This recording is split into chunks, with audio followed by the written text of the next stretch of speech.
9월 주식시장 전망이 참 복잡하죠.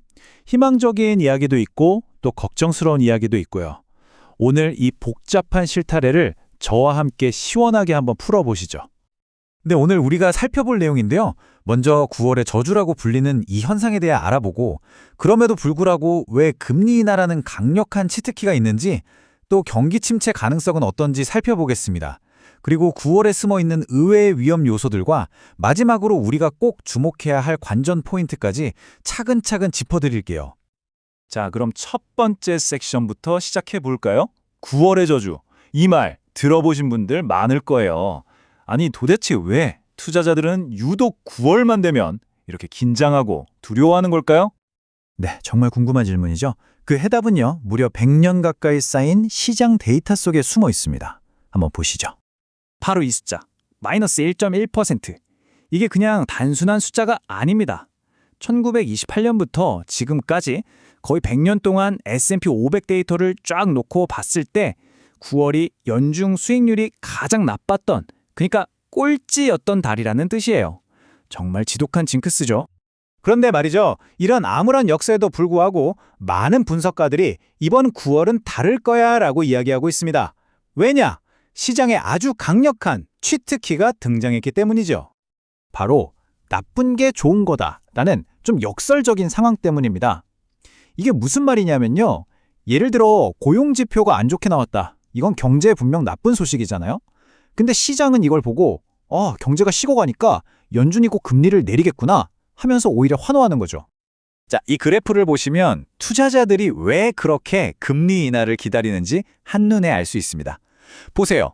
금리를 올릴 때는 월 평균 수익률이 마이너스였는데 동결기에는 플러스로 돌아서고 금리를 내리기 시작하니까 월 평균 1.7% 상승으로 가장 좋은 성과를 냈습니다.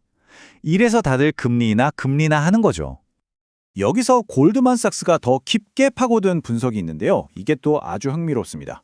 연준이 금리 동결을 쭉 하다가 딱 첫 금리 인하를 단행한 시점, 그로부터 12개월, 즉 1년 뒤를 봤더니 S&P 500 수익률의 중간값이 무려 14%나 됐다는 겁니다. 근데 이게 다가 아니에요. 더 놀라운 건 따로 있습니다.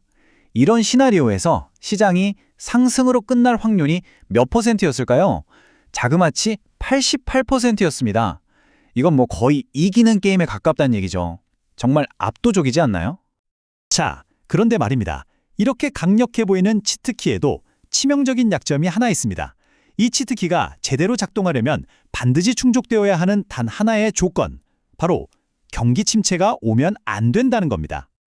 이 표가 그걸 아주 명확하게 보여주는데요. 똑같이 금리를 내려도 경기 침체가 없으면 시장은 14%나 오르지만 만약 경기 침체가 닥치면 오히려 평균 5%가 빠졌습니다. 완전히 정반대의 결과가 나오는 거죠. 치트키가 아니라 독이 되는 겁니다. 그렇다면 가장 중요한 질문은 그래서 경기 침체가 올 것이냐는 거겠죠. 다행히 지금 분위기는 꽤 긍정적입니다. 골드만삭스는 향후 1년 안에 미국의 경기 침체가 올 확률을 18%로 아주 낮게 보고 있습니다. 실제로 경제 최전선에 있는 기업 CEO들의 생각도 크게 바뀌었습니다. 불과 몇 달 전인 1분기만 해도 CEO 10명 중 8명 이상이 경기 침체를 대비하고 있었는데 2분기에는 이게 36%, 그러니까 3명 중 1명 수준으로 뚝 떨어졌어요. 정말 분위기가 확 바뀐 거죠. 자, 그럼 정리해 볼까요? 금리 인하라는 강력한 호재가 있고 경기 침체 걱정도 줄었으니 이제 정말 장밋빛 전망만 남은 걸까요? 글쎄요. 아직 안심하긴 이릅니다. 9월은 우리가 모르는 또 다른 계획을 숨기고 있을지도 모르거든요. 네, 지금까지는 거시적인 흐름을 봤다면 이제부터는 좀 더 기술적인, 그리고 9월에만 특별히 나타나는 숨겨진 위험 요인들을 파헤쳐 보겠습니다. 이건 단순한 통계나 역사와는 또 다른 이야기입니다. 전문가들이 유동성 함정이라고 부르는 것들인데요.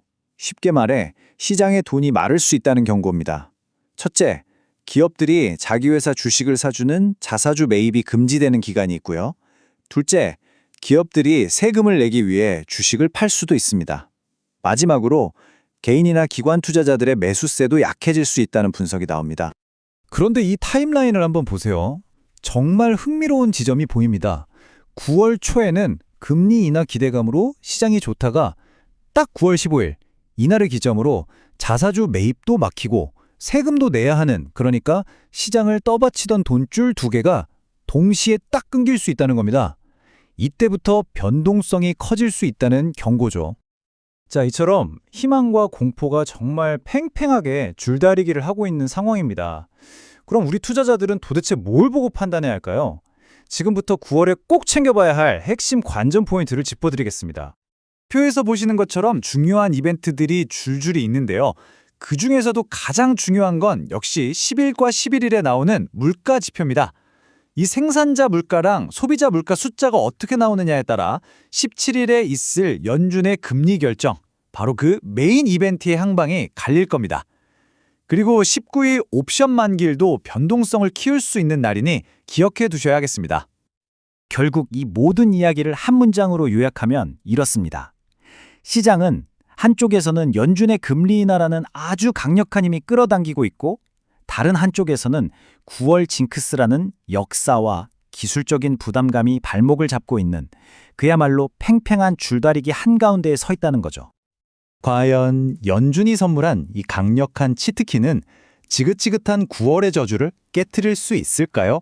아니면 이번에도 역사는 반복될까요?